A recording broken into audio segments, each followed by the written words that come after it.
Sesuatu yang tak kasat mata, tapi terasa seperti waktu yang berhenti atau dejavu yang terlalu nyata. Halo, selamat datang. Aku Siva Esa Wardani. Aku akan membawakan sebuah resensi novel yang akan mengajakmu menyusuri batas antara realita dan dunia lain. Novel ini berjudul Dimensi, karya Triani Retno dan juga Rasa Sienta.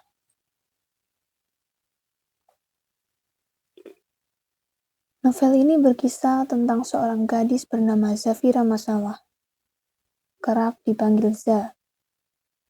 Dia anak tunggal dari pasangan dokter yang baru pindah ke Bandung.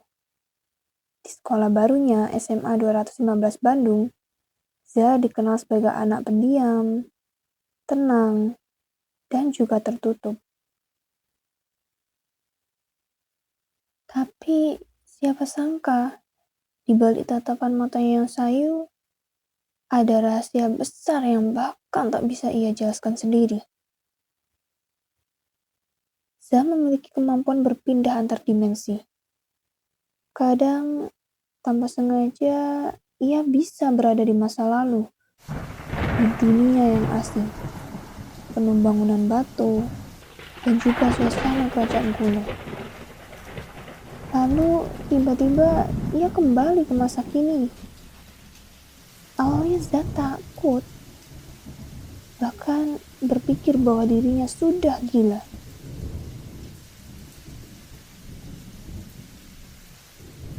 Namun, lama-kelamaan, ia mulai menyadari ada seseorang yang selalu muncul di setiap perpindahan itu. Sosok itu adalah Ai,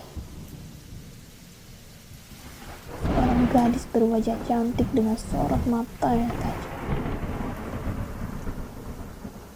Menggunakan pakaian kebaya putih dan selalu tersenyum samar.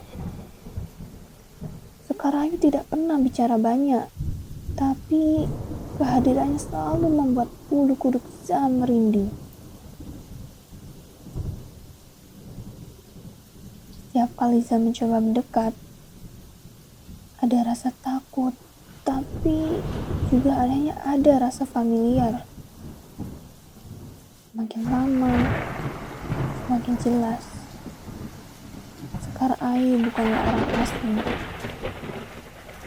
Dia adalah bagian dari jiwa Za sendiri. Pantulan masa lalu yang belum menemukan kedamaian. Puncak konflik terjadi ketika Za benar-benar terseret ke dunia Sekar Ayu.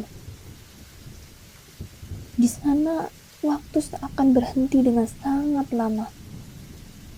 Langit berwarna merah gelap. Angin berhembus kencang dan juga dingin. Dan di kejauhan terdengar suara gamelan yang mengalir tanpa henti. Dengan diiringi suara langkah kuda dan juga bunyi gelang. Za tersadar, kali ini dia tidak sedang bermimpi. Dia terjebak. Untuk bisa kembali, Za harus melakukan satu hal. Berdamai dengan dirinya sendiri. Bukan dengan Sekar Ayu. Bukan dengan masa lalu. Melainkan dengan rasa bersalah dan ketakutan yang selama ini dia simpan. Dalam keheningan itu, Za menutup mata dan berdoa. Ia mencoba memaafkan masa lalunya, menerima siapa dirinya yang sesungguhnya. Dan ketika ia membuka mata lagi, dunia Sekar Ayu perlahan memudar. Suara gamelannya berhenti. Semuanya menjadi tenang. Za akhirnya kembali ke dunia nyata. Teman-temannya, Keira dan Aldi menatapnya dengan sangat cemas. Tapi Za hanya tersenyum. Untuk pertama kalinya dalam hidupnya, ia merasa ringan, seolah beban yang menahannya selama ini telah hilang. Beberapa bulan kemudian, semuanya berjalan dengan normal. Zak kembali belajar, bercanda, dan tertawa seperti anak lainnya.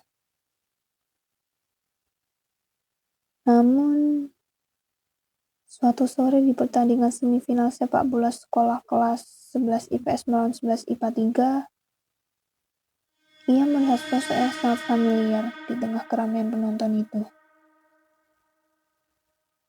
Seorang gadis berambut jagung, mengenakan topi, tersenyum lembut ke arahnya. Dari pelipis gadis itu, darah menetes perlahan. Sosok itu adalah Sekar Ayu. Zam menatapnya lama sekali. Kali ini tanpa takut, ia tahu Sekar Ayu sudah bebas dan begitu pula dengan dirinya. Hai, itu tadi cerita ringkasan dari novel Dimensi karya Triani Retno dan Rasa Sienta. Pesan moral yang dapat kita ambil, yaitu bahwa setiap manusia punya dimensi dalam dirinya. Masa lalu, luka, dan ketakutan yang terkadang belum terselesaikan. Kita tidak harus melarikan diri dari masa lalu itu, tapi belajar untuk menerimanya agar kita bisa tumbuh dan juga tenang. Jadi, dimensi bukan sekedar kisah misteri. Ia adalah perjalanan spiritual seorang remaja untuk menemukan dirinya sendiri. Dan buat kamu yang suka kisah dengan aroma mistis tapi penuh makna, novel Dimensi ini wajib banget kamu baca. Baik, sampai jumpa dan terima kasih.